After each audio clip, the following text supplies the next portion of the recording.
Bringing broadband to rural areas is an important topic here at the debate in Warsaw this week, and I'm talking to Richard Jones. Richard, you've been on a panel talking about rural broadband. What were some of the main debating points this week?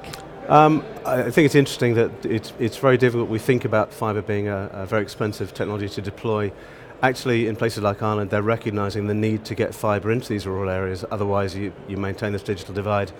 But some of the ways that works and some of the ways that it doesn't, it's very easy to screw up, and it's very easy for some operators to game the system and to try to maintain their foothold in some areas. So it's a good chess game.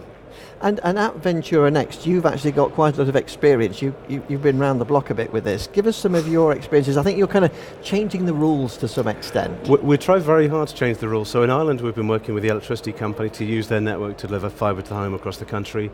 In Oman, like a mini national broadband network, using the wastewater network, using the trenches that have been built there.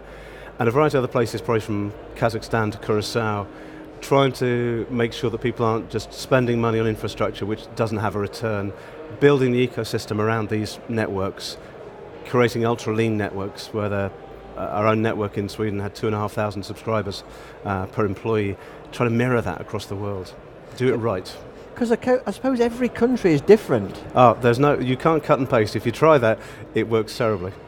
And I think actually you've got a new venture, no pun intended there, but you've actually taken gigabit into Africa. We have. We were the number one for open access managing of networks in Sweden. We're taking that model global. Our first customer, really proud to say, is in South Africa. And that's the first, we think, gigabit service in Africa. And if you can do it in South Africa, you can do it in lots of other places, and we're also talking to lots of other places about that. What were some of the things you had to overcome in Africa? Well, Africa is an interesting place, South Africa in particular, because there's a level of theft of copper cables, which is huge. It's an industry.